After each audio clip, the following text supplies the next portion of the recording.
Você e seus amigos passam a ser perseguidos por uma entidade sobrenatural, e a única forma de se livrar dela é encontrando partes de um corpo e uni-las.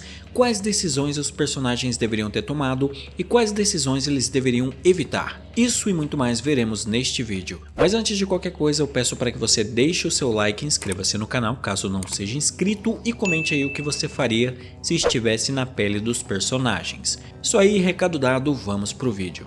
Este é o dia 5 de julho. Os estudantes do ensino médio vão para a escola despreocupadamente, porém, algo estava errado. A primeira a perceber isso é Asuka Morosaki. Asuka era ignorada por todos e não tinha amigos, e quando ela estava lanchando sozinha em frente à capela, ela vê mãos sinistras saindo do poço. Pouco depois ela acaba vendo a aparição de uma garotinha que diz que a busca pelo corpo dela estava prestes a começar. Mais tarde, Asuka recebe mensagens assustadoras em seu celular. Com medo, ela apenas deixa o telefone de lado e se esconde debaixo das cobertas. Quando dá meia-noite, a jovem se vê ao lado de vários colegas de sala dentro da capela que fica situada próxima à escola. Bom, agora acho interessante falar dos personagens que vemos no filme. Eu já mencionei a Asuka, mas além dela temos o Takahiro, que é o atleta da escola, joga basquete e tal, e a Asuka gosta dele. Tem também o Shota, sim, esse é o nome dele.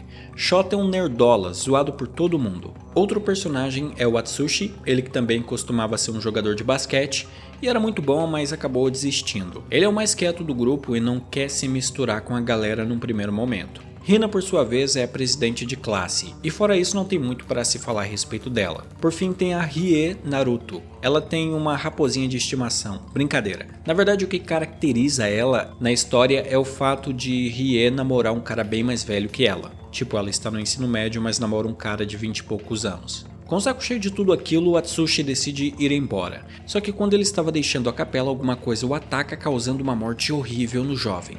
Os outros estudantes assustados fogem alucinadamente. Só que não tinha como eles saírem dos limites da escola, então o que eles fazem é se esconder dentro da escola. Um erro que eles cometem, no entanto, é se separarem. Isso acaba tornando eles alvos fáceis. Vemos Shota ser brutalmente atacado pelo monstro, outra das garotas também é morta logo em seguida, e então vemos Takahiro e Asuka se esconder numa sala. Porém, eles cometeram um grande erro que é se encurralar nesse lugar sem saída. Não dava para sair pelas janelas, nem usar qualquer outro caminho. Com isso, os dois jovens acabam sendo atacados pelo monstro, cujo nome é Corpo Vermelho, que é uma figura similar a uma garotinha, só que extremamente assustadora. E eles morrem, mas a morte não é o fim. Após isso, Asuka acorda na sua cama, era manhã, mas o dia era o mesmo, 5 de julho. A estudante percebe que está vivendo o Dia da Marmota. Dia da Marmota é uma expressão usada para descrever quando uma pessoa vive o mesmo dia várias vezes, uma temática que vários filmes já exploraram. Tanto Asuka quanto os outros estudantes percebem que estão repetindo o mesmo dia. E mais, eles notam que a coisa vai continuar assim até que eles encontrem todas as partes do corpo que estava espalhada pela escola. Acaba sendo descoberto também que anos atrás uma garotinha tinha sido morta na escola. O corpo foi esquartejado e nunca se encontrou os restos mortais. Essa entidade sinistra que os estava fazendo repetir o mesmo dia de novo e que meia-noite os levava até a capela parecia estar envolvida com isso. Fica claro para eles que a forma para acabar com a repetição dos dias seria encontrando as partes do corpo e levando-as até o caixão vazio que havia na capela. Na segunda noite, eles ainda não criam nenhuma estratégia de como deveriam fazer isso. Novamente, eles decidem se separar, o que, claro, como eu disse, os torna alvos fáceis, mas também permite que eles cubram maior terreno, então tem isso. Ainda assim, um erro que eu vejo os personagens cometendo aqui é que eles não se armam com qualquer coisa, eles ficam perambulando pelos lugares de mãos vazias. De todo modo, acaba que Asuka e Takahiro acham um pedaço do braço.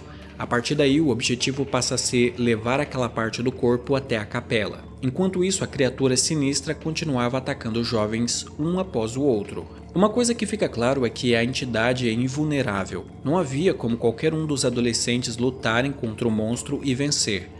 Ou seja, fugir é a única opção viável. Trabalhar em equipe era extremamente importante, porque se qualquer um deles chegasse à capela, independente se os outros morressem durante a missão, uma parte do objetivo seria cumprida. E lembre-se, aqueles que morressem voltavam no dia seguinte, então eles podiam usar todo tipo de manobra kamikaze para atingir o objetivo final. Após Asuka levar o braço para a capela no dia seguinte, os estudantes se encontram para discutir o que estava acontecendo. O que eu acho engraçado é que eles parecem bem felizes e animados, mesmo passando por eventos tão bizarros. É meio estranho, mas enfim. Na noite seguinte vemos as 3 garotas tentando se esconder do monstro e para isso elas entram dentro da piscina. O que eu acho um grande erro, porque no final das contas estão se colocando numa posição em que não teriam para onde ir caso a criatura as encontrasse. Mas o que poderia ser uma boa estratégia, utilizando uma técnica kamikaze, seria se uma das 3 atraísse a criatura até a piscina e daí outra estudante poderia jogar algum tipo de aparelho elétrico ligado na tomada na água. Evidentemente isso não mataria o corpo vermelho, mas talvez atrasasse um pouco o monstro. Eu acho que seria bom testar até onde a invulnerabilidade da criatura vai.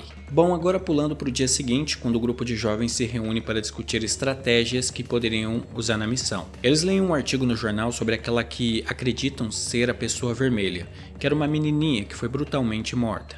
Ainda assim eles não pesquisam mais sobre isso, o que eu acho um erro. Eles deviam pesquisar o máximo possível sobre o caso para tentar achar pistas de onde poderia estar as outras partes do corpo, ou qualquer coisa relevante.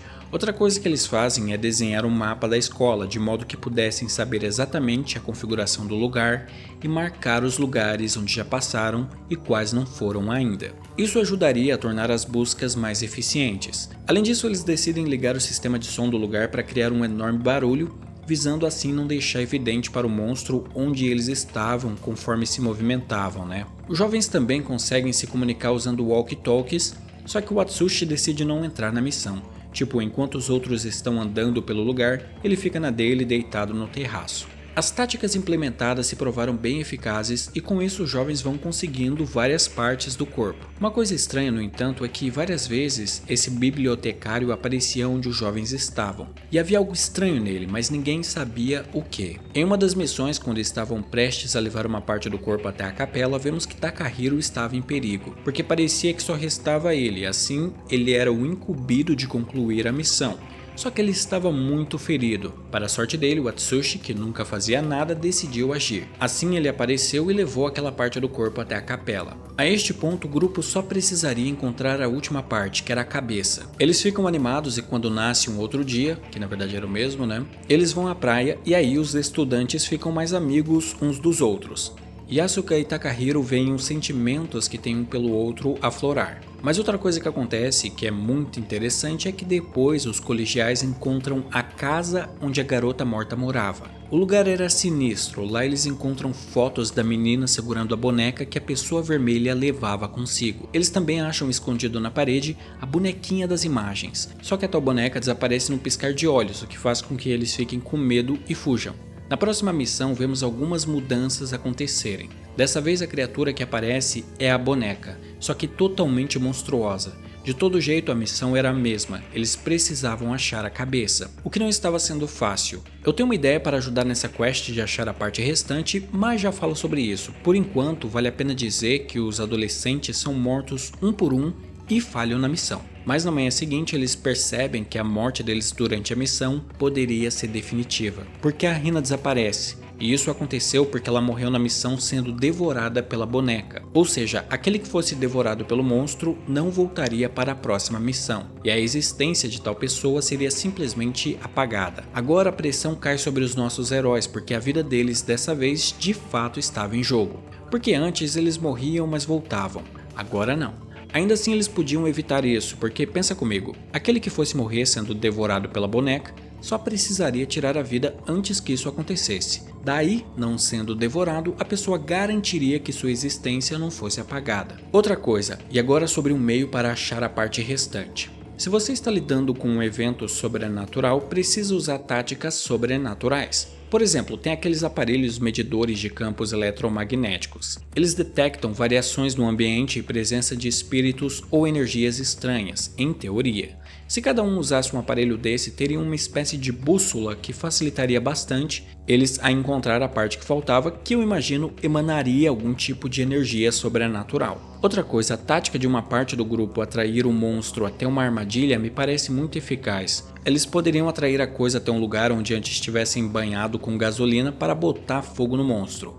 Essa é só uma ideia, certamente armadilhas melhores poderiam ser elaboradas. De todo jeito, Asuka acaba descobrindo algumas coisas inéditas. Primeiro, ela confronta o bibliotecário e percebe que aquele homem e seus amigos, quando estavam no colégio, também entraram no jogo de achar o corpo. O homem diz que eles finalizaram a missão, mas no final, ele e seus amigos acabaram esquecendo de tudo, inclusive da amizade deles. Isso deixa a protagonista triste, porque essa situação, ainda que extrema, fez com que ela fizesse novos amigos. Então, se eles finalizassem a missão, ela provavelmente não seria mais amiga deles. Fora isso, Asuka consegue ter uma dedução impressionante, que eu achei um pouco forçado até, mas tudo bem. Ela lembrou que quando esteve na piscina e foi atacada pela criatura, a boneca afundou de forma estranha. A cabeça da boneca foi afundando bem mais rápido que o resto do corpo, e isso a levou a concluir que a parte restante do corpo estava na cabeça da boneca. Para você chegar nessa conclusão só com uma observação rápida é impressionante, ou forçado, vocês decidam aí. De todo jeito, na próxima missão o objetivo da galera passa a ser atacar a boneca, para recuperar a cabeça que supostamente está lá. Dessa vez eu vejo os estudantes se protegerem colocando coisas sobre o corpo ou utilizando armas improvisadas e tals. E eu penso, se vocês tinham acesso a tudo isso, por que raios não utilizaram antes? O erro deles, no entanto, é se esconderem num lugar fechado, então a boneca os pega de surpresa, e aí eles têm que lutar como podem. Ficar num lugar aberto ou com opções para onde fugir é sempre melhor, mas tudo bem. O lance é, eles conseguem fazer uma armadilha em que prendem a boneca com uma corrente, mas a coisa se mostra bastante forte e resiste. A luta vai se desenvolvendo até que Takahiro tire uma motosserra, sabe-se lá de onde, e a utilize para atacar o monstro. Ele consegue desferir um golpe que faz a cabeça perdida cair no chão. Assim, ele e Asuka a pegam e vão até a capela. Quando finalmente chegam lá, a criatura aparece mais uma vez para atacá-los. Mas cara, eles enrolam muito aqui, tipo, estavam a passos de cumprir o objetivo e ficam complicando a coisa. Então, resumo da ópera, Asuka eventualmente coloca a cabeça no caixão e aí vemos o resultado disso. Com a missão concluída, todos os jovens voltam às suas vidas normais. Porém, eles não se lembram de terem sido amigos, mas é óbvio que a coisa não poderia acabar tão triste. Então, quando Asuka deixa cair um broche que Takahiro lhe deu antes, ele se lembra dela e ela dele, o que deixa implícito que os outros também se lembrariam da amizade que construíram. E assim acaba o filme. Realmente mó chato quando você acaba num jogo sinistro com colegas de classe em que uma entidade persegue a todos, e aí você tem que encontrar partes perdidas de um corpo. Mas fazer o que, né? Acontece. Então se você passar por isso um dia, espero que esse vídeo possa te ajudar. No mais é isso, a gente se vê na próxima e tchau!